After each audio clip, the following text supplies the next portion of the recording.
All right. Hello from Akuai. My name is Spencer Giese, and I'm excited to bring you another one of our virtual roundtables. This week, we are going to be talking about building community from afar.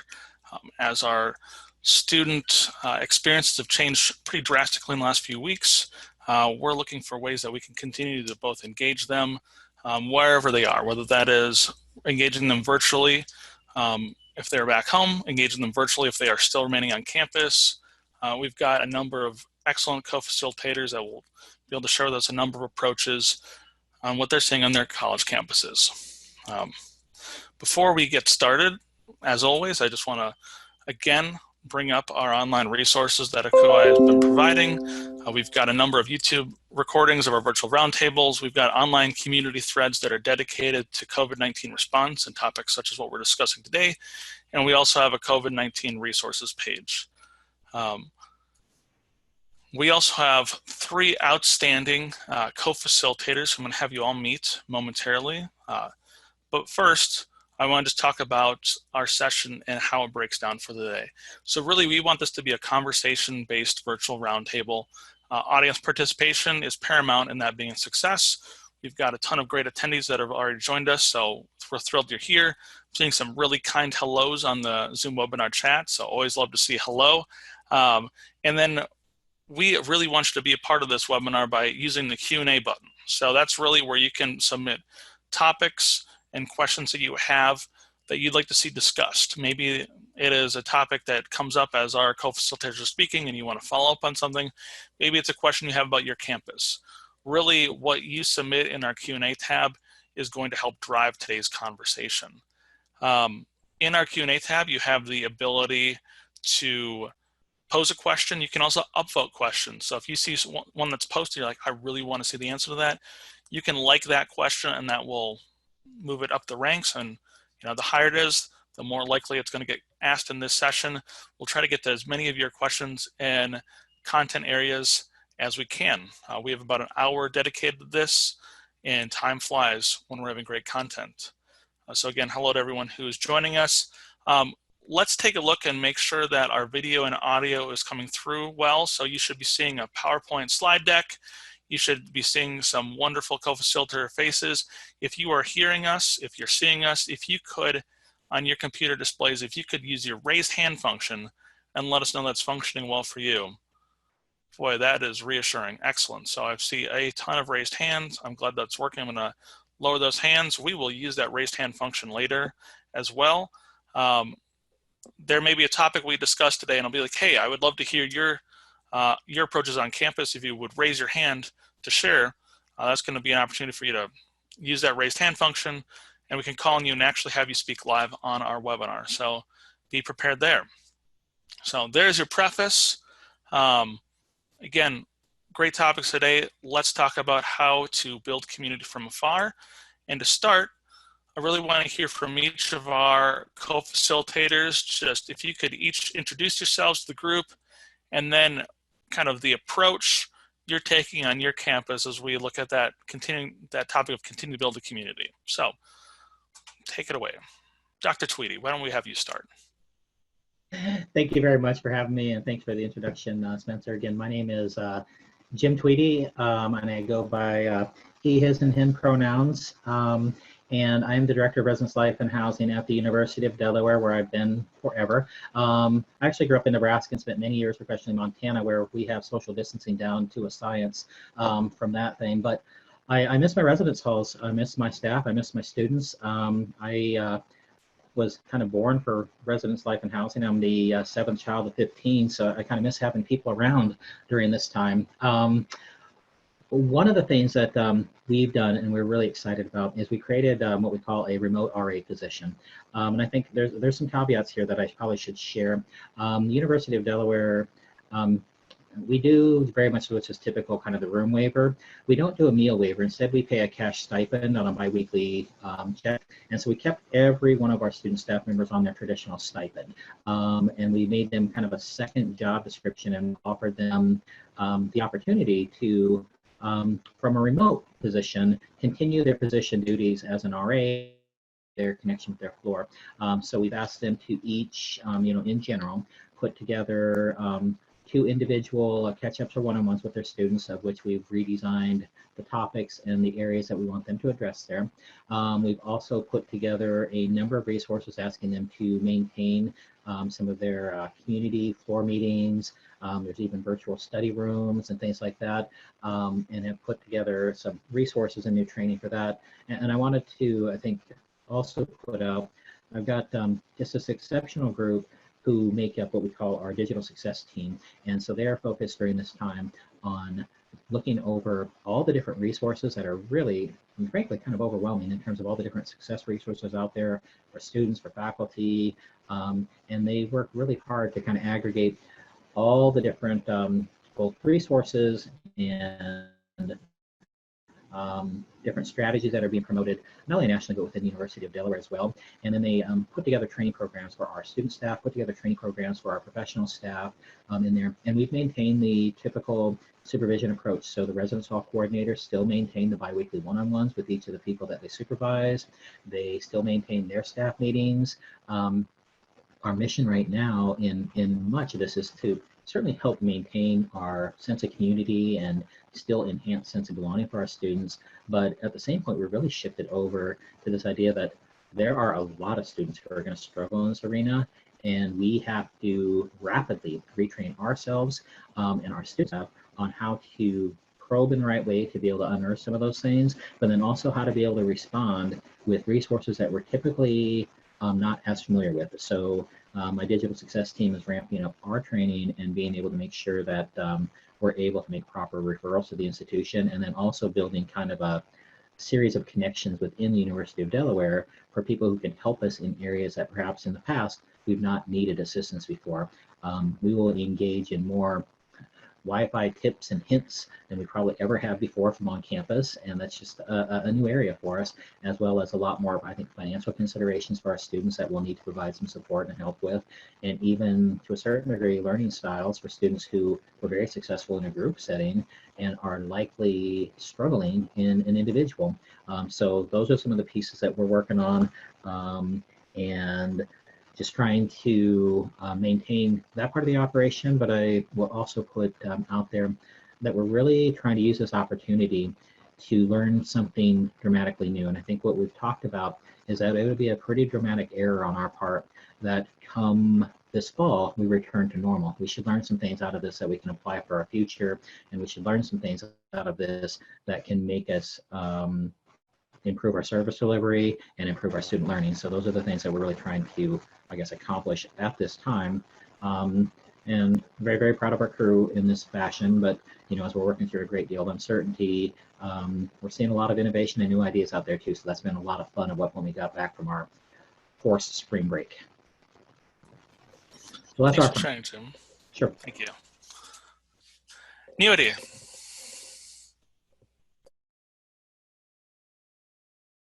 Hi, everyone. Buenas tardes. I'm Neudi Carolina Nunez, and I serve as the Program Director for Academic Initiatives and Living Learning Communities at the University of South Florida in Tampa. And we have shifted our residential curriculum model to a virtual campus course called Bulls in the Cloud. We are the USF Bulls, and we've invited all 6,200 residential students into this course to engage with our residence life coordinators, our RAs and community managers, and our living learning community partners and faculty on a regular basis. We had a team which developed the concept and have been serving as basically our success pros for digital engagement via content development, scheduling, and providing a lot of structure to what the engagement looks like. That team is being led by my associate director and colleague, David Hibbler, and also our assistant director, Corey Johnson, who leads our residential curriculum, along with a lot of support from our senior residence life coordinator, Michael Prozia, and coordinator for academic initiatives, Brandy Cruz. In my role, one of the specific leads that I wanted to take was ensure living learning community engagement. So at USF, we have 6,200 residential students, about 1,000 participate in living learning communities through 14 living learning community programs. I oversee a faculty fellow program of 26 faculty fellows and 6 faculty in residence. So I really wanted to sustain the vein of academic initiatives and continue to offer dynamic opportunities for learning beyond the confines of a classroom. So we quickly started thinking about, through the academic initiatives team, what is the role that our 14 academic partners are going to play within Bulls in the Cloud? How do we streamline their engagement, and how do we structure it so that there's a good balance between providing students resources, but also not over inundating their inboxes with Canvas emails, announcements, and things of that nature. So we came up with a system where our 14 living learning communities are on a rotation. Every other week, 6 of them post on Fridays at 2 o'clock. We have Living Learning Community Hour. They do a virtual engagement streaming, whether it's an article discussion, something happening mainstream, or whether it's a stress reliever or time management skill that they want to share live within their Living Learning Community group. We also launched what we call Faculty Hour, TEA. That's every Wednesday at 2 o'clock, and I lead that. It's also like a talk show similar to this. It's a virtual webinar where I invite our faculty fellows and faculty in residence to engage with our students virtually. Last week we did one on, is it too early to consider a PhD? And I would say one of the things that we've noticed is to be really intentional with the messaging that you're putting out there and the engagement that you're offering. We noticed a lot of our students, those particular students that now did not have their clinical rotations for medical school, students that are STEM majors that were hoping to do a summer internship in engineering or something of that nature. A lot of them reaching out and saying, what do I do now to prepare for my career post my bachelor's degree? So the PhD talk last week was actually really well attended by our students, virtually attended. And we just kind of guided them through a conversation on what does graduate school look like. So that's just an example of what we've done with academic initiatives. In addition to continuing to do a virtual live stream every Monday at 2 on different tips that the academic initiatives team shares, something like time management, succeeding as a remote student, and all sorts of things. Beyond that, within the residential curriculum, our RLCs have really taken the lead as content developers for Bulls in the Cloud. Some of them have done a live gaming of Animal Crossing just to pass the time with students. My colleague and assistant director, Corey, led yoga sessions virtually as well. And we also have done some collaborations. Most notably, we're gonna be collaborating with our Wellness Coaching Center at the university. So those are some of the highlights right now. With regards to our student assistants, we have utilized some of our student assistants in the department to actually assist with living learning community recruitment, and I can talk a little bit about that later, but really capitalizing the time for virtual engagement for a robust living learning community campaign to ensure that we meet our numbers for the fall. And then for the resident assistant and community manager position, we have over 180 RAs employed with our department. Currently, we have over 100 of them still employed with the department. Specifically, 72 of them are on campus, and the rest are actually engaging virtually. So similar to what was shared earlier, we have our RAs engaging through intentional conversations via GroupMe, following their prescribed map chat as what we call the script for intentional conversations. All of our RAs continue to engage with their supervisors via virtual staff meetings, and our resident life coordinators have been participating in virtual office hours, where their students that are engaging virtually can actually jump on through the site and engage with them as if they were to pop into their office. So those are some of the detailed and also big pieces that we've been doing. We're very proud of the work that we've been doing. We've noticed that we have become the center of student engagement for the university, and we're beginning to see colleagues from the Academic Success Center, other faculty members, and other units within student success reaching out to see how they can jump on board and support our efforts. So I'm happy to answer any questions to come with regards to the details that I have shared. And thank you for having me today. Thanks for joining us.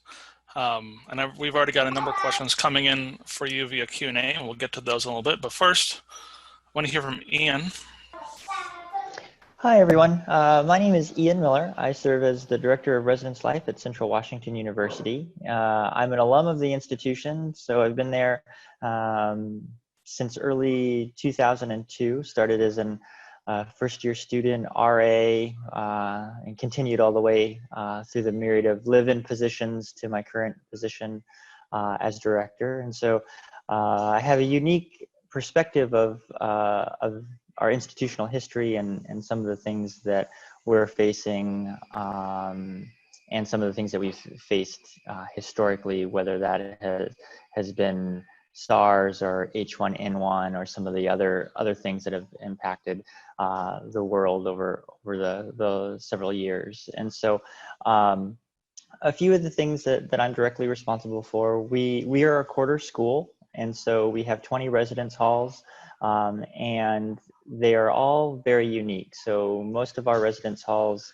have catered to first-year students, but our residence halls range in size from 30 students to over 400. And so it's a unique kind of challenge that we have in kind of community development, because they're so very different. Some of my colleagues around the nation will have maybe 2 high rises that they can kind of facilitate community, where we have just 20 that are kind of spread out. So normally we have a student staff team of about 120 resident assistants and residence hall managers. Because of the circumstances, we have a third of our staff, student staff, remaining into their positions right now. So kind of timing wise, we were on spring break when Washington's governor issued the stay at home order. And so we somewhat had to scramble around to contact our students that had left for spring break.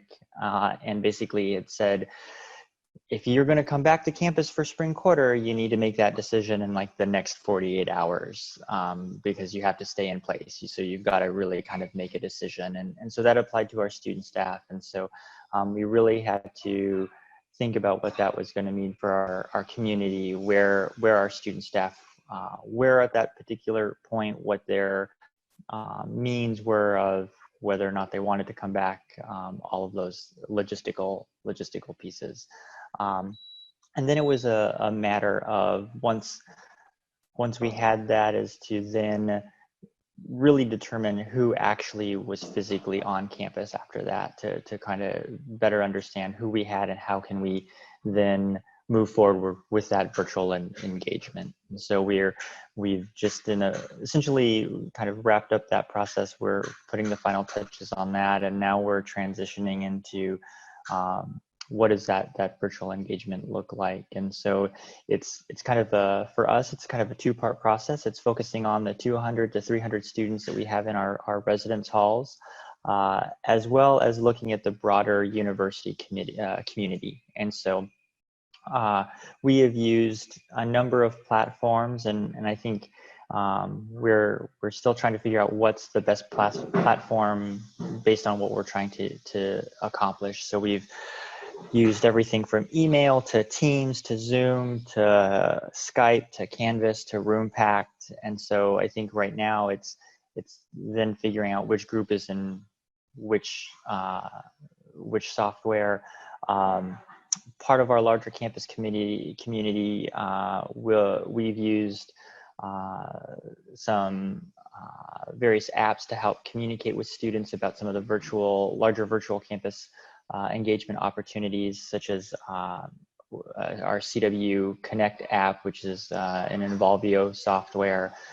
We have a 25 Live software through our student union that kind of keep tracks of different programs and things of that nature. And then working with our publicity center to kind of streamline social media and various publicity in just a different way that we've kind of done before. So there are a number of efforts and initiatives ranging from just from our student staff all the way up to our dean and associate dean and the various committees and in those structures. And so we've also looked at how we can essentially not over program our students and be mindful of while we want to engage and we want to support them, it's sometimes easy for us to just flood them with so many things that we essentially overwhelm them. And so we're balancing that as well. So those are some of the things we're doing.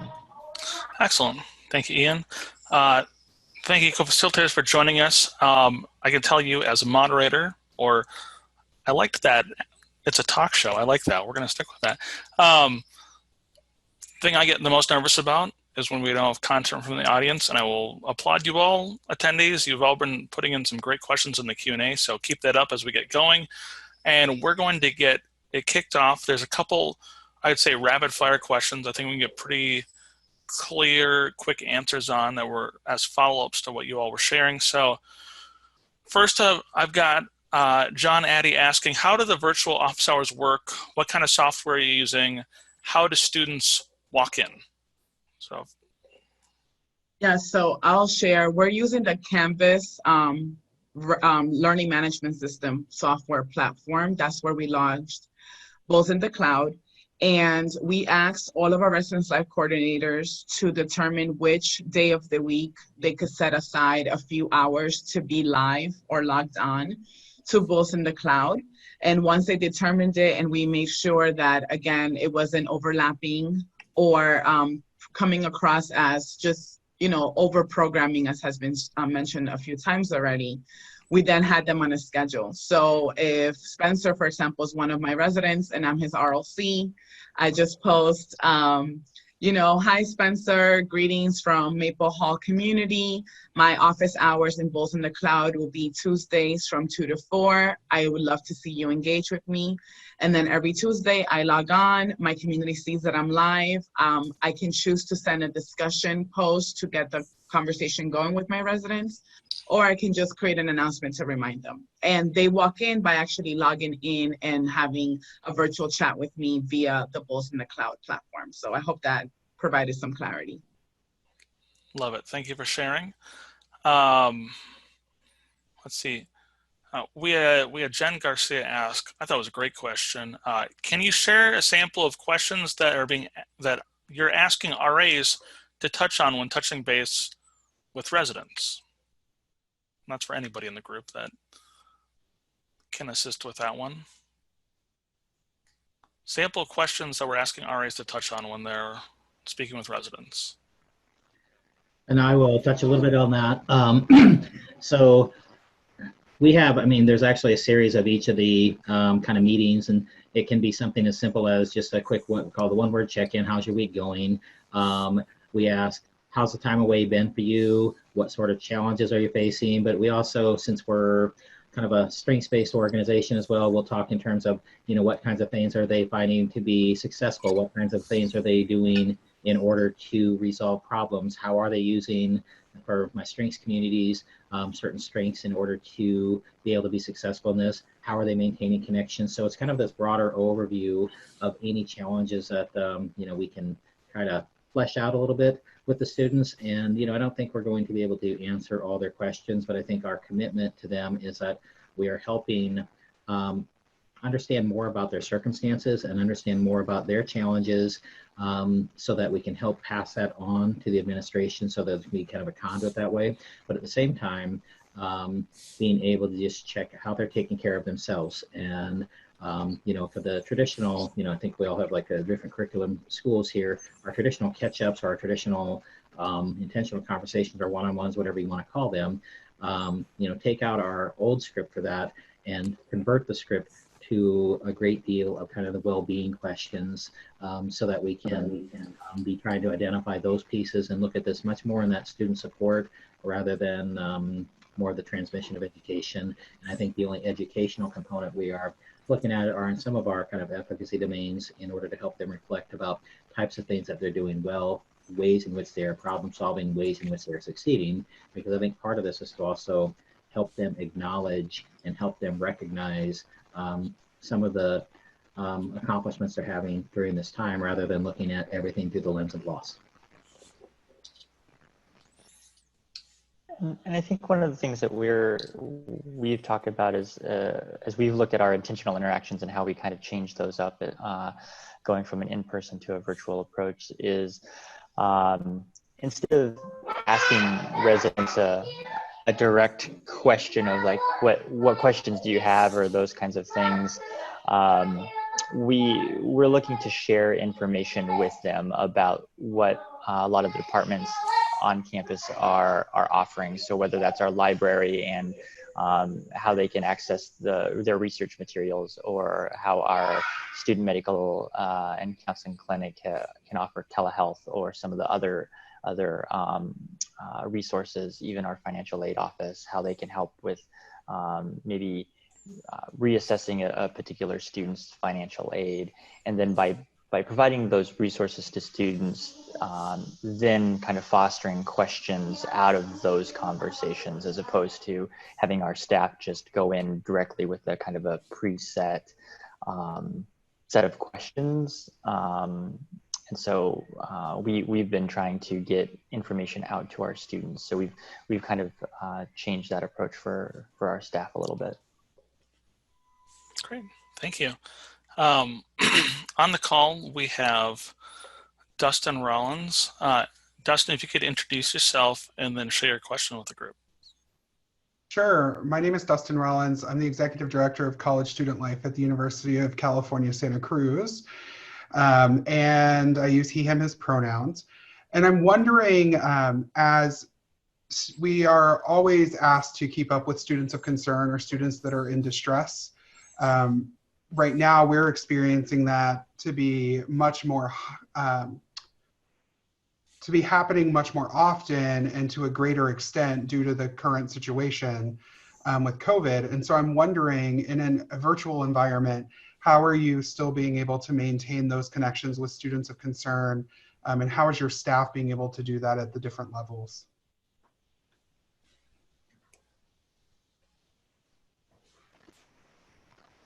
I'm happy to talk just briefly about that piece. So one of the things that we've set up is a little bit of like who's responsible. So we still continue to say that the home-based residence hall coordinator is still that person's connection point.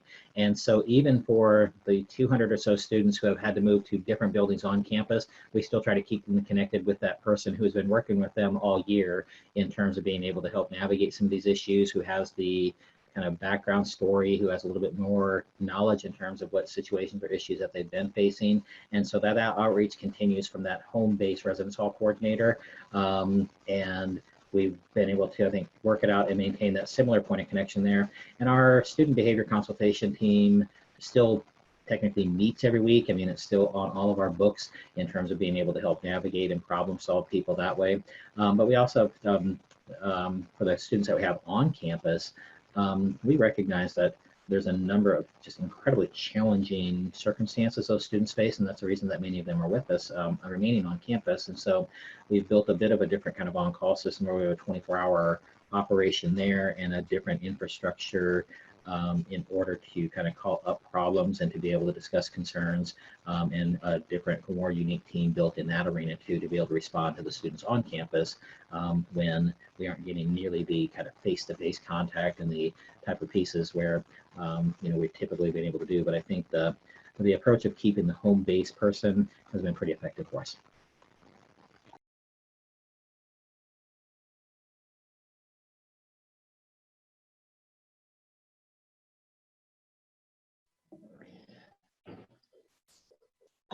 I'll add that for our residence life coordinator, similar to what James shared, we did keep them as their home-based ROC is the person who is still submitting our referrals to our Students of Concerns committee at the university. But from an academic perspective, USF has a case management system called our Keep 'em Insights through the Appian platform.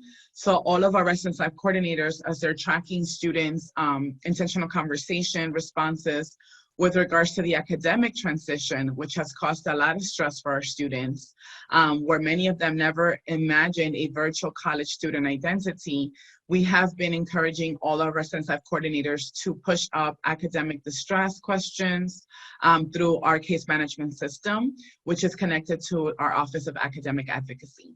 So we are staying on top of those referrals in terms of academic concerns through that system, and also obviously continuing our collaborations and strong communication via the Students of Concerns Committee and our department through our associate director.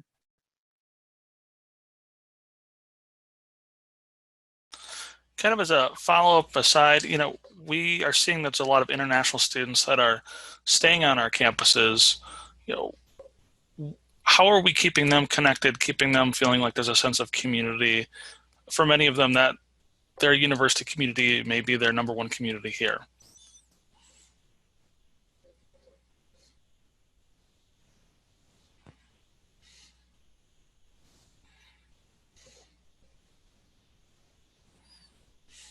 I think for one of the things that we've been thinking about, one is to leveraging our partnership with our international center and the connection that those folks have with all of our international students, and having them help us kind of know some of the issues and trends that they're seeing, because oftentimes they're the first ones that may have an interaction or connection with those students because of visa questions or things that they're trying to work out. And so a lot of that has come where our international center will let us know issues of trends, whether that's just simply a roommate issue or conversations that they're having with students. And so then kind of similarly, we'll reach out to those students through our residence hall coordinators or appropriate outreach,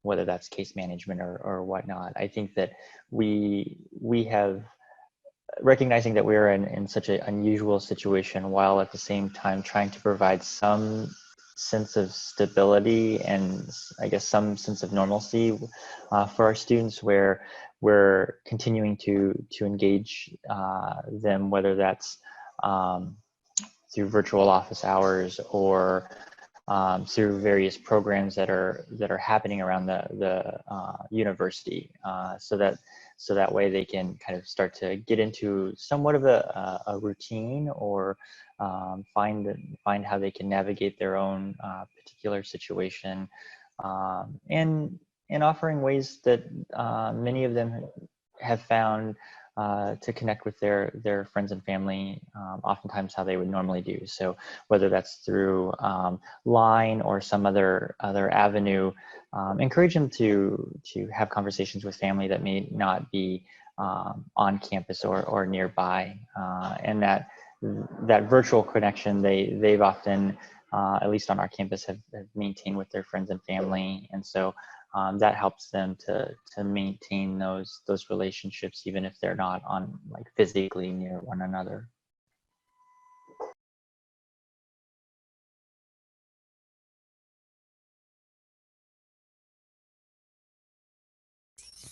Thanks, Ian. As we have a number of questions coming in through the Q&A system, I know many of you out there have answers or feedback or ideas, and you are able to type on other people's questions. So you as an attendee, you should have the ability to help to provide answers or to continue commenting on a thread there in the Q&A. So I highly encourage, if you've got information to share or helpful hints, anything like that, please use that ability in the Q&A tab to continue the conversation. I'm going to look at our attendees as we're talking about supporting international students who are still on campus. If any of you have approaches that you're finding to be successful or that you're using, if you could just raise your hand if you're willing to share that with the group using the raised hand function.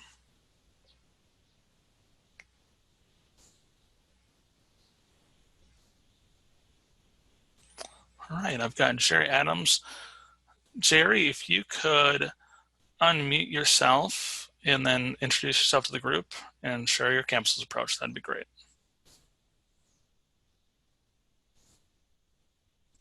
Okay, I think I'm unmuted. Yep, we got you. Yep. Okay. Really, what we've done is, it sounds very similar to what other people have done. It's just we have created, our chancellor challenged us to keep all students on payroll. And so we created front desk. And so we have a 24-hour desk during the school year. So we've been able to use that desk now during this time as an 8 a.m. to midnight. And we have students really all over the U.S. sitting in their houses, working the front desk and answering questions for our students. And then we have, that's been good. And we've been able to get every student the average course they'd gotten since January, so that we have not had to have students lose any income during this time. And then very similar to what you all are talking, we've had RA staff meetings, and given the RAs the first week, they had to contact all of the residents, and then they've had a variety of programming opportunities to get given to residents each week till we wrap up in early May. But the virtual desk was a saver in keeping people on payroll. Thank you. I'd like to add something regarding student staff that are international, which many of us probably have campuses. I know at USF, we have tons of RAs that are from other places. And one of the first things that we did was really understand how they were being impacted as certain international borders were beginning to close with the pandemic spreading. So I was really proud of our leadership in understanding that at that time, we really didn't know what the RA position was going to look like, but we gave our RAs that are international the option of being able to leave and work virtually without any future implication to the role for the fall. So we had a lot of RAs saying, my parents want to know, should they bring me home before my country's borders close? I want to go home, but I do not want that to be seen as me resigning from the position, and I want to stay employed for the fall. And we agreed to do that right away. We saw about 20 or so RAs decide to head home to different parts of the world because for them, their community was family. The other thing with regards to residential students who are international, really just navigating how are they communicating. Some of them don't have local cell phone numbers, so really putting out there different apps that allow students to connect with each other internationally. And one of our residence life coordinators, beyond Goals in the Cloud, decided to just create an actual Instagram page just to really ensure that her students internationally were able to connect via Instagram to her in her residence hall, given that sometimes when students are abroad, they're not going to be able to access these traditional academic platforms such as Blackboard or Canvas, depending on their connectivity. So those were two of the significant pieces, really putting our international student staff on the front end and working with them so that they felt they had housing security in the fall, employment security, and then looking at just social media engagement through most of our more famous, I would say, platforms such as Instagram. Thank you. A topic I'm seeing come up in the Q&A in a variety of ways is that training component. So I've heard a lot of talk today about, oh, we're going to do this, we're going to do this to build community virtually. But what additional training is being provided to staff members, whether those be entry-level staff, student staff members, to be able to successfully accomplish those goals? And I'll be happy to jump into that piece. And I think one of my colleagues who put a lot of this together, I saw him on the participant list, Mr. Justin Brucci. We've talked that we have to, we're back in what we would call August. We need to start our training from a platform that we're all freshly beginning again. And this is for our residence hall coordinator staff as well as for our RAs. So my team quickly put together kind of a ramped up online training program for the residence hall coordinators in terms of new skills and areas of knowledge that they need to do their job now. And we developed a series of workshops for them. And then we've also developed some training programs and ongoing training programs for the RA staff in terms of this new arena. Part of it was some of the, when you look at the basic skills thing, is that, there's been even a weekly push out in terms of how to use Zoom, from a basic beginner to advanced tools kind of piece, how to use Slack, how to use some of these different order communication tools. So basic how-tos on the technology part of it.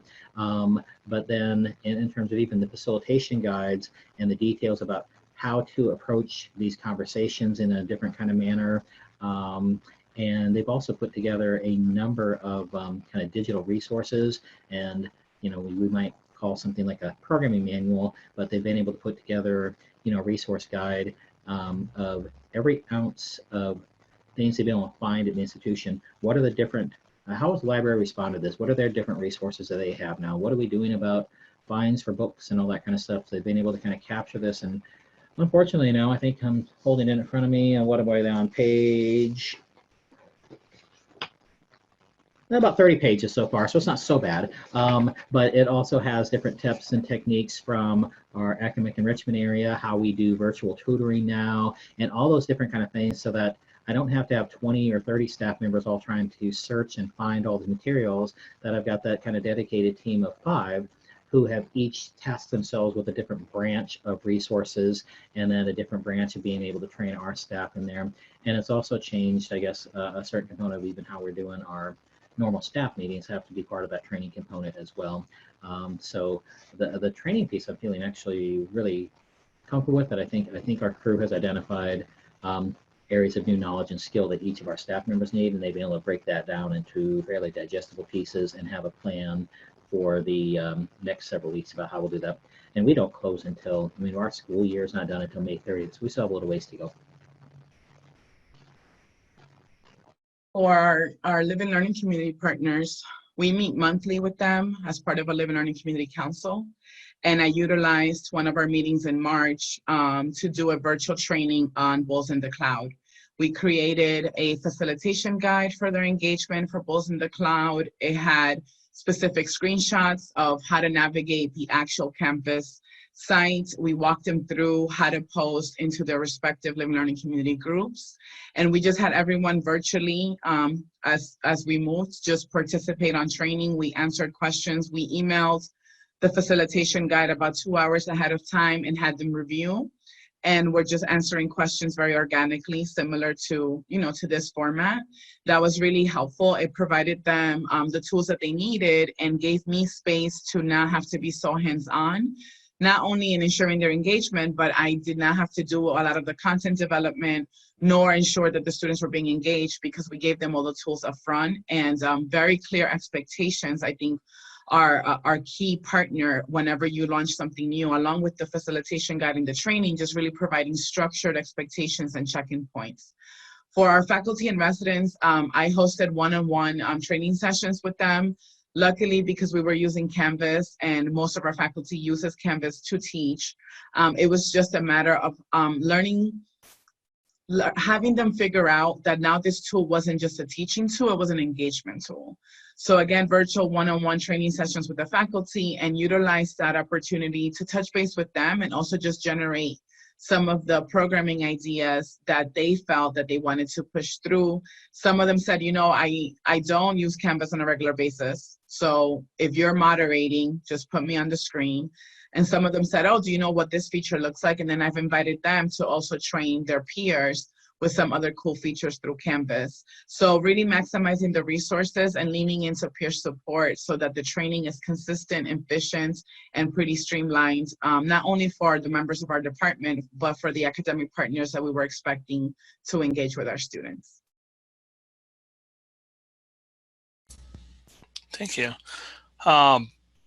Taking a little bit of a step past just the training, and as we're looking at how we're doing this new form of community building, we've got a question that's got a lot of upvotes, so we've got to bring it up, is when we talk about building community, should the situation we're in continue to be the new normal as time progresses, how are we looking to build community as we move toward the fall, as we potentially place students in halls and we hope to be housing them on campus?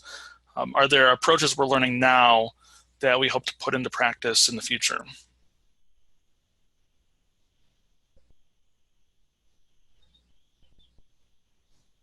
I think for us, we're in the process of really trying to figure that out. That was certainly a conversation I've had with my staff of talking about all these new and innovative ideas that folks are researching and coming up with, certainly as a result of our current situation, shouldn't be lost on us when and if hopefully things get back to normal.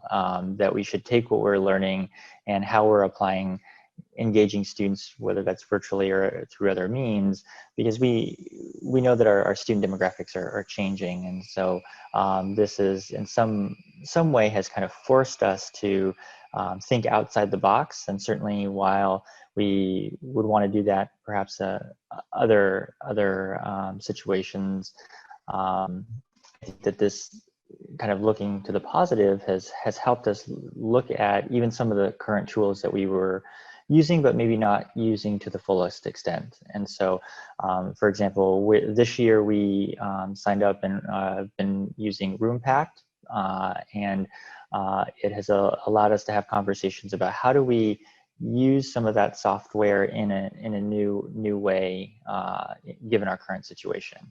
And certainly those lessons learned from this quarter allows us to do some kind of assessment and evaluation during the summer, when things are naturally a little slower for us, and then apply those to the fall when we have new students that are coming into the institution, and allows us some time to be able to kind of hone our skills and be able to really engage from kind of some of the things that we've learned through this situation.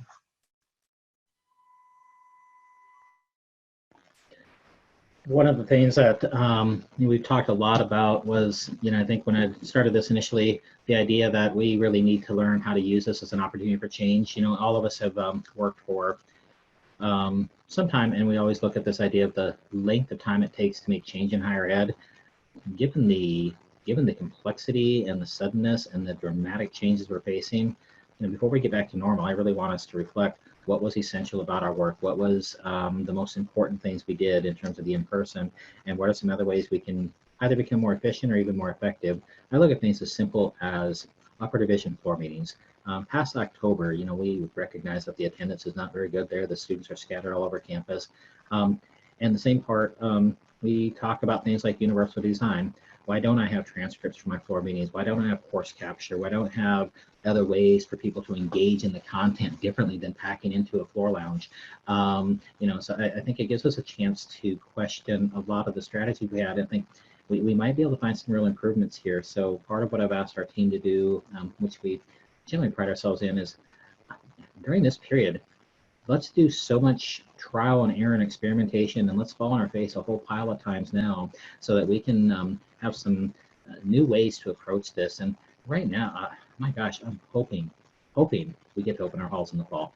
I don't think anything's guaranteed to us right now, so we have to plan for our current, but the future is a little bit elusive. I'm going to go with the confidence that we will be able to open, but I'm also going to go with the idea that even if we do, we're probably not going to be doing things that gather 100 people at a time, or even gather 50 people on a floor. I think we'll still have some cautions against doing some of those things. So even if we're able to do the housing part, I don't think the same kind of activities and the same kind of community building we've done in the past will be the same way we're going to go about it, at least for the next semester. So I'm trying to think of a different approach and a different plan that way. But I think for me, we have our cornerstone learning outcomes. We know what it is we're trying to accomplish. We have our core values and our principles, and I don't think they change because of the circumstances. We find different ways to deliver them. We find different outlets, and we find different means. We still want to have our student-initiated programming. We still want to be able to provide every avenue for students to make contributions in their communities, and we have to open up different platforms and avenues than what we traditionally have had to do. So we're going to have to be challenged to do that, and I think it's an exciting challenge, but nothing that can wait until the students get back or until we have a decision. So I think we need to be pursuing multiple pathways at the same time. Thanks, Jim. I would add that we started realizing, especially for summer at USF, we know that our summer semester is going fully remote.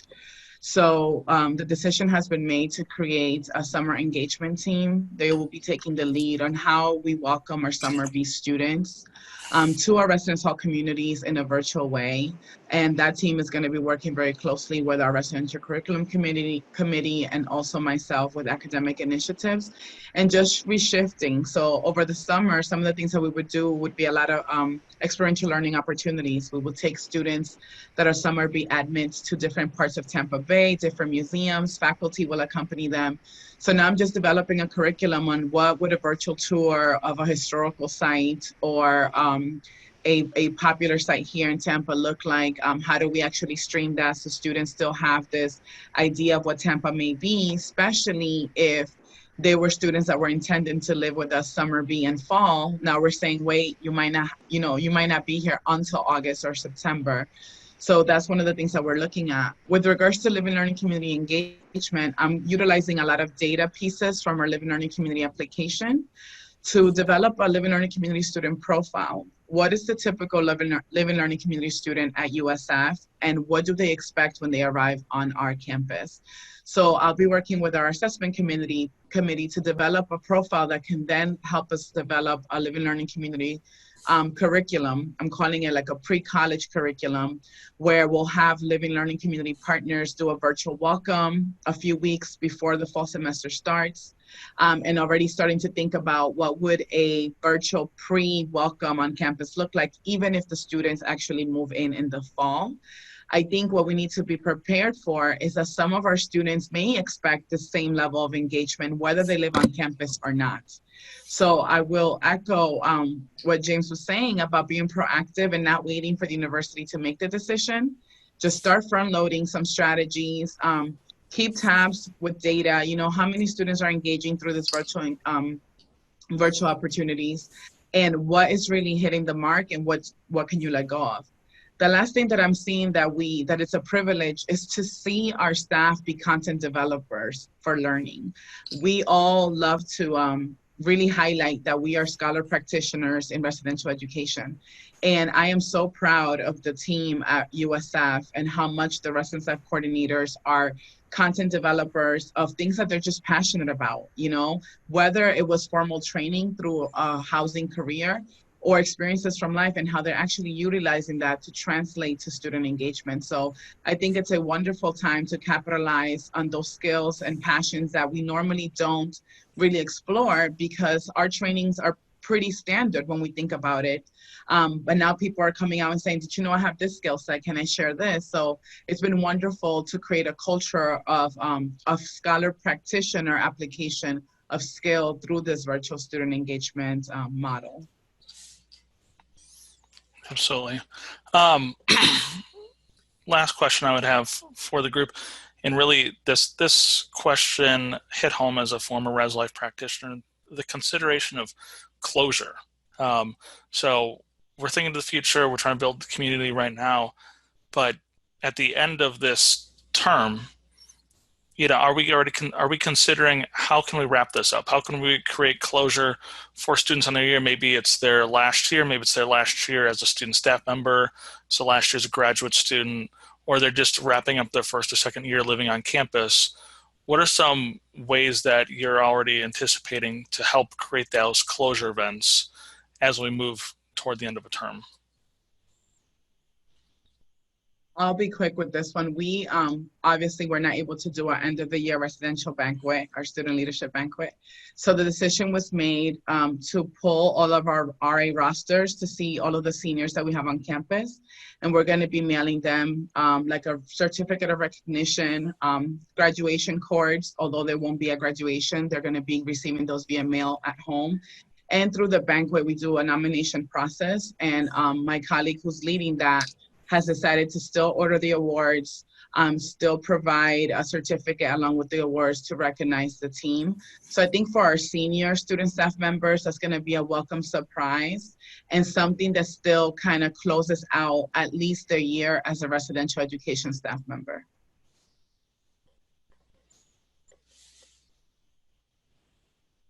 And we will still try to hold the banquet thing virtually and all that kind of stuff. And we have special residence life and housing graduation sashes that we will mail out. And we're going to try to coordinate a senior photo, which we can do a collage of all these folks and do that. But I'm still interested in, with the exception of the lousy lasagna, hosting the same banquet and still having our reflection speakers, still doing our rewards, and still, you know, recognizing kind of the RA Alumni Association and all those kind of deals, and still maintaining some piece of that. The team closure is still going to be really important.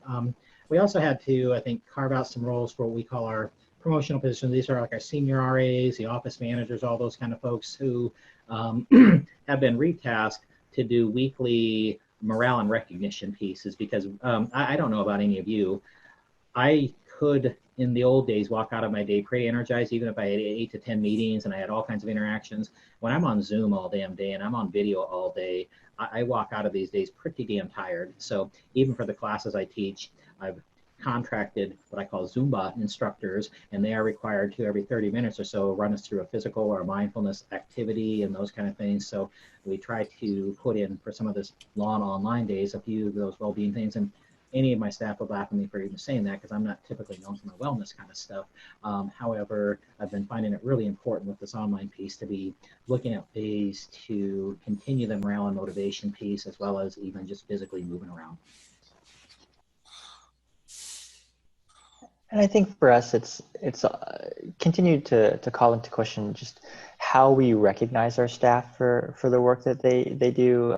We have traditionally kind of done a end of the year, end of the quarter gathering as well, but we always have a handful of students that don't necessarily enjoy that style of recognition, and or they don't want to be in the spotlight or that public recognition. And so I think in part we've got some of our professional staff that have formed a committee, as well as really, you know, what can we do to recognize our staff for the great work that they do, given our set of circumstances. And I think again it forces us to rethink the traditional question of, you know, let's get everybody together and have pizza or whatnot that we've done, and gives us a chance to kind of take a step back a little bit and really think about what is meaningful, and how do we really connect with those staff members based on the accomplishments that they have achieved during their time, whether it's as a student staff member or their time here at Central. And so we've kind of, to some extent, taken a little bit of a pause to really think about that, so that when we get to the end of the quarter, for us, we can really be intentional and thought-provoking for those staff members. Excellent. So it's the time of the talk show where we go to parting thoughts. I want to thank all of our co-facilitators for their generous time, energy, and content they've shared with us today. Thank you to our audience, who's been very participatory and active and engaged. Thank you for those questions. I hope that we've been able to create connections virtually for you all to take back to your campuses, or maybe reconnected with someone. I've got a former supervisor on here. Hey, Joe, glad you're on the call. So if you could just, each of our co-facilitators, share with us some parting words and parting thoughts as we wrap up our session. I will go rapid fire. I'm just going to ask people to, instead of replicating everything we used to do online, try to recreate it and try to do it brand new in a very, very different way, and make this a time of innovation versus loss. And that's my 2 cents.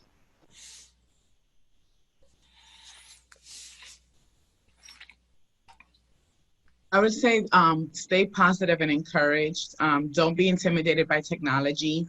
And if you're expecting number of engagement, you know, this is a wonderful time to remind yourself of quality versus quantity. And don't give up just because you're not seeing the numbers that you hope to see in these virtual engagement hours. And then just from a professional tip, because I saw this, make time during your staff meetings to ask your student staff or professional staff what they're doing to take care of themselves. At the end of every meeting, we just ask everyone to share a tip of advice. And that's really has kept community among us as professionals. And I think that's really the key. This is a time to lean into each other. Remember that we're all in this together, and that nothing but wonderful new insights can really come out of this experience. So best wishes to everyone. I would say that at the end of the day, it's still all about the people, right? It's about our students, it's about our staff, and doing our best to not lose sight of that in the myriad of other things that are happening all around us. And so really encouraging my staff to take time for themselves, you know, even though they're maybe working remotely, use their vacation time, and if they need to take time away. They can't go anywhere, but at least they can have a day off, and really just encouraging again that wellness and focus on people. All right, thanks so much for everyone for joining and participating. A couple updates as we part ways. We, as always, have our COI resource page when it comes to COVID-19 resource. We're continuing to build that. We have straw poll results that have been done by so many campuses, submitting what the future looks like for them. Take a look at those. And next week, we have 3 virtual roundtables planned, and who knows, maybe some more. We have a fireside chat with the KUI leadership on Monday, so that'll be with our KUI president and CEO. On Thursday, we're offering a global perspectives virtual roundtable that we're hoping to connect with a lot of our members who are non-US, and that is happening actually at 3 a.m. Eastern, so I can't wait to be on. Bright-eyed, bushy-tailed with a cup of coffee in hand. And then Thursday afternoon next week at 3 p.m. Eastern, we'll have our Senior Housing Officers Roundtable. Thanks again for joining us. Stay tuned for more and more virtual roundtables coming out. Thanks for your time and energy. Stay safe. We'll see you soon. Bye, everybody.